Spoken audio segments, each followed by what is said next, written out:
Looking at your arteries is as simple as chalk and cheese. I'll be right back in a moment to explain exactly what I mean. I believe we can prevent heart attack. We can put in place strategies to reduce risk. We can literally plan to change your future. I call it Healthy Heart Network. Hi, I'm Dr. Warwick Bishop and I'd like to welcome you back to the Healthy Heart Network. So by now we've looked at scanning the heart, getting images, and it's quite possible you've undertaken some images of your own. So if you have, what does calcium mean? How do you understand your calcium score? And then what do you do with the information of a CT coronary angiogram if contrast has been injected? So today what I'm going to talk about is primary prevention. And that's stopping people having the first episode of a problem. We're going to talk about risk evaluation. What is a calcium score and what do we do with it? I'm going to start with an example. I've got two sisters here, Tracy and Beck. I've got two calcium scores side by side. We don't inject any contrast for this at all. We just use the calcium picked up by the CT scan to quantify what's going on. Tracy, no calcium. Beck, lots of calcium. In this situation, we injected contrast to get more information around Beck's images. And that's how we were able to outline the artery, using contrast injected in through the vein. Dye, to allow us to see the arteries clearly. When we look at these images, we have a special workstation that allows us great precision and accuracy in dealing with these exquisite images. We can look at the heart arteries in 3D and rotate them. We can lay them out and rotate through them. We can, of course, look at standard axial images through the body, and we can straighten the artery out and spin it. I won't go through the detail, but this sort of workstation is able to reformat this incredible information and give us so much material to work with. We can be very precise about exactly what we're dealing with. In terms of risk and risk prediction, most commonly for primary prevention, the recommendation is to use calcium scoring alone, or a coronary artery calcium. There are some centres, however, that use CT coronary angiography alone. So they will inject some dye and look at the arteries to get a complete picture. My own practice is to combine a calcium score with a CT coronary angiogram, but only if there's calcium present. I use the coronary calcium score as a gatekeeper because of the powerful negative predictive value that a zero coronary calcium score carries. What I mean by negative predictive value means it won't happen. Researchers looked at over 45,000 people and demonstrated that if you have a zero score, the chance of you having a coronary event in the next 10 years is 1%. Which makes it an incredibly reassuring finding and a very important tool for stratifying people into a lower risk category. It's not a perfect tool, it does have limitations, and the younger you are, the less reliable it is. The higher your cholesterol, the more unreliable it is. If you have a family history of heart disease, it's hard to be sure how reliable it is. And if you have diabetes, it may not be quite as reliable. But there is still a guarantee, perhaps not for 10 years. Okay, so if there is calcium in the arteries, how do we deal with it? Well, essentially, we use a score called the Agatston score to quantify that calcium. The Agatston score gives us an idea of volume and density of calcification within the arteries. But that score can be viewed in two different ways. And I'd like to take you through that because it's very important. The first way we look at that score is in absolute terms. So we look at the number, and if that number's high, it's a high risk feature. If that number is low, it's a low risk feature. Let me show you on this table. People without diabetes with a score of 400 or more clearly run a much higher risk than people with a score of 0 with neither diabetes or the metabolic syndrome. This is a nice reminder, in fact, that even for diabetics, as the score increases, the risk increases. These numbers here are 10% likelihood of a coronary event. It simply means that the greater the score, the greater the propensity that individual has had to put plaque in the arteries. But there's another way we can look at the score. We can look at that score as a percentile. This gives us an opportunity to measure that propensity to put plaque in the arteries compared to age and sex matched equivalents. Let me try and explain how that works.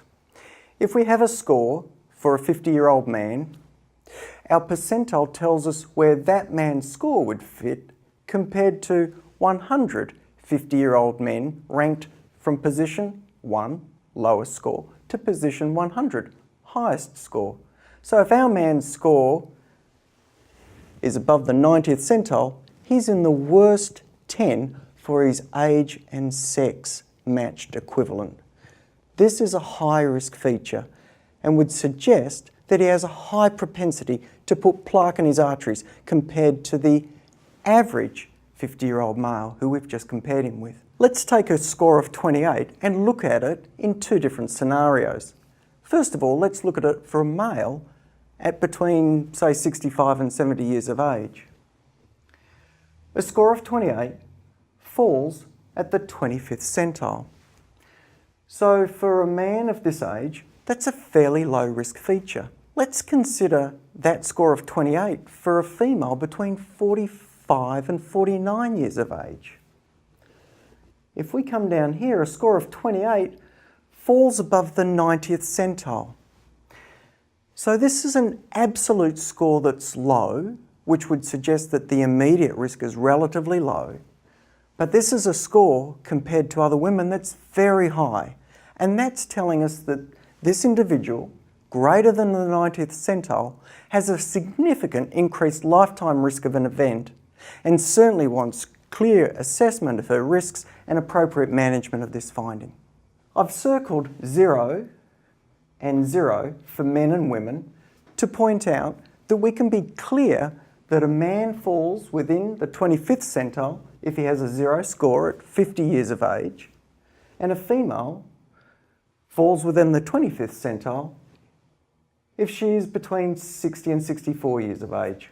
So a 0 score is a very powerful reminder at these levels for these sexes to be clear that there's no risk, but of course a 0 score for a 35 to 39-year-old woman, you can be nearly at the 90th centile and still have a 0 score. So you can see it's not as reliable in the long term, reflecting how age can be one of the detractors from the robustness of that risk stratification. That's how we deal with the calcium score, both in absolute terms and in percentiles. But we can do more. We can get exquisite images of the heart by injecting contrast. My own practice is to inject contrast even if we see a small amount of calcification. And that's because my experience is that in a reasonable number of people, perhaps 10 to 15, that a small amount of calcification may be associated with a significant amount of plaque that we can't see unless we inject contrast. This diagram shows two spots of calcium in the artery, and those spots of calcium are identical, but you can see that the cholesterol plaque associated with each of those spots of calcification is quite different, and you would only know that by injecting contrast. Why is that important? This increased cholesterol buildup in the plaque is a significant risk factor and something that we need to take into consideration in terms of planning treatment. One of the other things that imaging with CT coronary angiography or injecting contrast can show us is how the plaque develops within the wall of the artery, and we know that an artery that demonstrates significant buildup of cholesterol but maintains the inside diameter of the artery, like this example here, can be potentially an unstable finding and one that would increase risk through the assessment of CT coronary angiography, and one that we would add to the equation of trying to assess the best management strategy for that patient. One of the other things that CT imaging with injection of contrast, so a CT angiogram, gives us is information on possible stenosis. Again, an artery going to a bit of heart muscle, a plaque which is not limiting blood flow, a plaque which is limiting blood flow. We have good evidence and good research that supports that a narrowed plaque certainly carries a significant increase of risk of an event over the next 5 to 10 years. And again, another feature that we would put into the equation of deciding about therapy for that individual. So after stenosis, the next thing we're interested in is the location. And the injection of contrast allows us to be really clear about where a blockage or where build-up of plaque may be within an artery. Look at this. This is a 30-year-old man. We've outlined his artery. We can clearly see it's a big artery. There's a small amount of calcification and a nasty cholesterol-laden plaque right at the beginning of that artery. That's a high-risk feature and would certainly guide us in terms of our management and intervention for that gentleman. For those who are interested, I've written a paper on this assessment and this risk evaluation called C+. C for calcium, P for percentile, L for low attenuation plaque, U for unfavourable positive remodelling, S for stenosis, and S for site. That paper is available free from the Healthy Heart Network website. That brings us to an end for this episode, but what I want you to take home is that imaging can offer extra information over and above traditional risk factor assessment.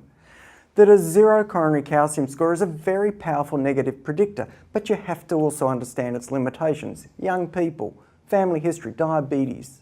A coronary calcium score is looked at in two different ways, in an absolute number and in a relative or percentile term. Injection of contrast giving rise to a CT coronary angiogram can show us extra features about plaque composition, about remodelling, about stenosis, about size and site of the artery involved. All this helps us bring the most information to our decisions for patient management. When we put it all together, I've created a small flowchart here which you might find interesting. What's my risk? If you're young and there's a significant family history, then it may be a good idea to go and see a cardiologist. If no, go and speak with your family doctor and have the conversation about what you can do at your stage. If your age is 50 as a male or 60 as a female or above, then look at risk calculation. You may be low, medium or high risk as we've defined earlier in earlier episodes. If your risk is high, then it's pretty straightforward. You need to be treated. If your risk is low or intermediate, you may have other factors or features, perhaps a family history, which might mean that consideration of imaging could be important for your management strategy. I suggest you go and see a cardiologist who has experience and knows how to deal with prevention and knows how to deal with the information from cardiac CT imaging so that you get the care you deserve. Stay tuned and I'll tell you about Peter and his insurance policy.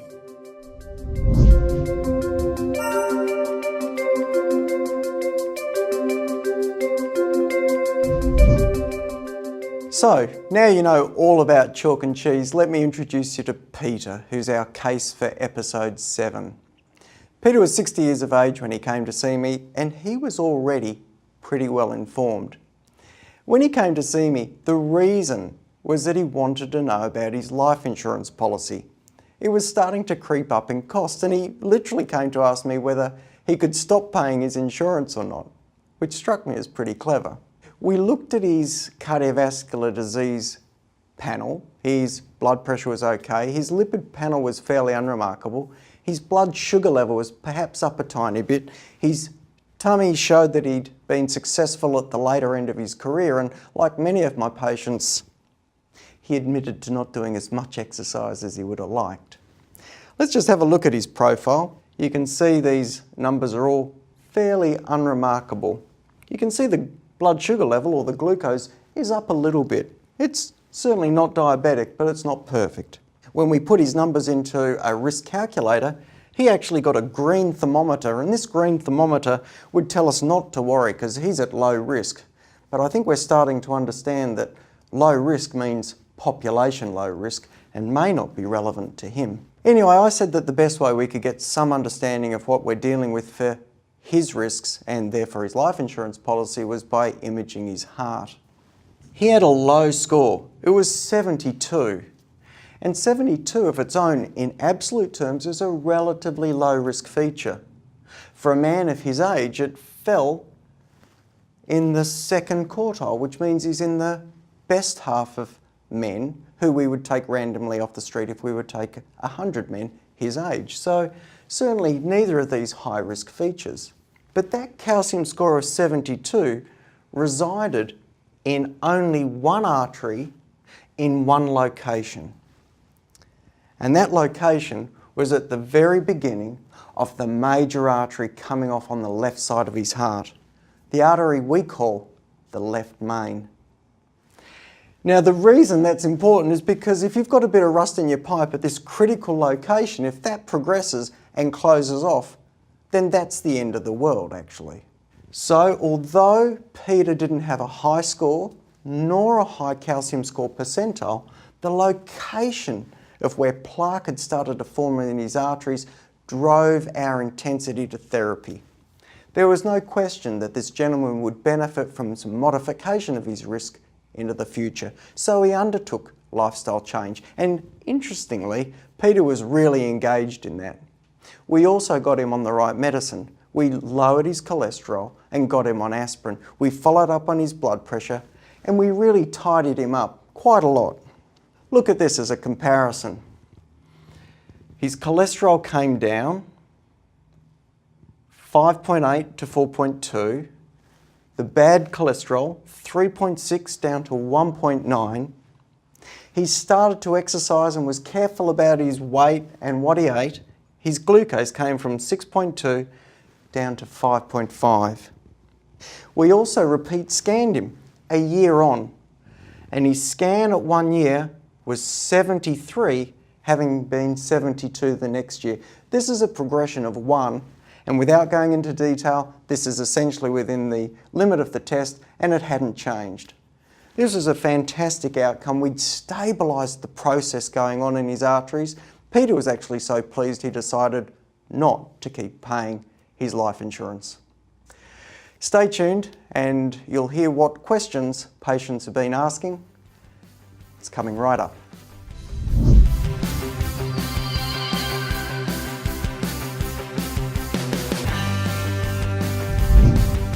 Welcome back. In this question and answer, I've been asked what are CT coronary angiograms and what are invasive coronary angiograms and what are the difference? Well, first of all, what does coronary angiogram mean? Well, let's break it down. Coronary comes from the Greek and the Latin, corona and coron. Both these words mean crown and simply relate to the shape of the arteries as they travel across the surface of the heart. They look like a crown. So coronary arises from a description of the shape. Angio pertains to vessels and gram means picture. So a coronary angiogram is talking about the blood vessels pertaining to the heart and obtaining a picture of them. That's all it is. In both CT coronary angiography and invasive coronary angiography, the end result is outlining the arteries using X-ray technology, generally in combination with contrast or dye. So I'm going to cover what is a CT coronary angiogram and I'm going to cover what is an invasive coronary angiogram and how they compare. Well, first of all, let's talk about a CT. So a CT angiogram uses a CT. A CT is a X-ray device with a rotating X-ray beam and detectors that acquires images in slices. It is generally an outpatient procedure so people can walk in off the street, have the scan and walk home. There is a scanning bed and the patients are advanced into the gantry and that's where images are acquired. Generally the patient will wear most of their clothes, perhaps the top garments being taken off and a simple gown worn. To undertake a CT angiogram, normally we obtain good heart rate regulation, so some tablets may have been given beforehand. The patient will be advanced into the scanning part of the machine and some lining up images will be taken just to figure out where the scan will start and end. It's quite possible that coronary artery calcium might be the first stage of the testing. In my own practice, if a coronary artery calcium, which is what looks like this, looks completely clear, and this is an image taken through the chest horizontally, if it looks completely clear without any contrast injected at all, I tend to stop at that stage because the risk of a problem in this situation is low. My practice, however, is if we see calcification, then I like to follow up that initial set of images with what is called a CT coronary angiogram. And that's where we inject dye into a blood vessel, a vein in the arm, and literally track that contrast, that dye, until it gets into the arteries of the heart. So we get our coronary angiogram. But this time it's done by a CT. The images are then required. There is a radiation dose attached to that. The dose of radiation is relatively small, generally less than 5 millisieverts, and to put that into some context, that's less than a year's background radiation. Interestingly, when CT is acquiring those images, it acquires a complete or full block of everything between the top and the bottom of the scan. So it shows not only the chest, but it also shows the inside and the outside of the arteries. It shows everything. After the images are collected, the patient is taken off the scanning table. They'll often have a cup of tea and a few minutes rest, and if everything's fine, head home. The images are then reformatted on a workstation, and this is a representation of the sort of thing that we can see when we're evaluating those images. You can see exquisite detail of the artery being outlined, but you can also see that we can see around the artery, and we can see, importantly, into the wall of the artery. So this allows us to be really clear about the health of the arteries, even if there's no narrowing within them. We do have some issues at times acquiring images, and sometimes if there's an irregular heart rate, that can degrade image quality, and very, very rarely, approximately 1 in 200,000, people can be allergic to the X-ray contrast that we use. Let me talk about invasive coronary angiography. This is a different way of looking at the arteries, but again, it's coronary, looking at the blood vessels of the heart, angio, talking about blood vessel, graphy, taking a picture. Invasive coronary angiography is undertaken in a catheter laboratory or theatre, which is specially designed for X-ray procedures. It has a different sort of acquisition, and we use a cine camera, which is like a film camera for taking X-rays. The patient is normally admitted into hospital, and they have a sterile preparation. The test is done by access to the arterial system, and this can be through a sheath, either through the wrist or through the leg, so that we can pass thin tubes or catheters up into the heart so that we can squirt directly into the arteries and get the highest resolution images to show us exactly what's going on. You can see here squirting of contrast directly into a coronary artery. This gives very high resolution images, the radiation exposure perhaps about the same as a CT coronary angiogram, sometimes a little more. When the procedure is finished, then the hole in the artery is plugged up either with a pressure device or a special plug in the leg, and the patient is sent home. Again, there can be poor image quality, particularly if the heart's moving quickly. There's a risk of stroke, which is a real problem, and there's also a risk of heart attack because we can damage the blood vessels as we're there. So we quote a risk of 1 in 1,000 of a major complication with this procedure. There is also the risk of being allergic to the contrast, the same as the CT scan. Lastly, a CT coronary angiogram will cost about $1,000 all up. An invasive coronary angiogram, because of all the extra work, about $5,000. There are different ways to look at your heart, and it's important to know the best and most efficient and effective way to look at the heart for whatever your needs are. CT is really good for looking at the health of the arteries, and invasive coronary angiography really good for assessing narrowings. Certainly, my feeling is if you can get away with a CT, a non-invasive test first, then that's not a bad option. Well, that concludes this episode. Thank you for joining me. I hope you feel educated, informed, and I'm looking forward to seeing you in the next heart racing episode. So until next time, please don't die of a heart attack. Want to know more? Grab a copy of my #1 best-selling book, Know Your Real Risk of Heart Attack.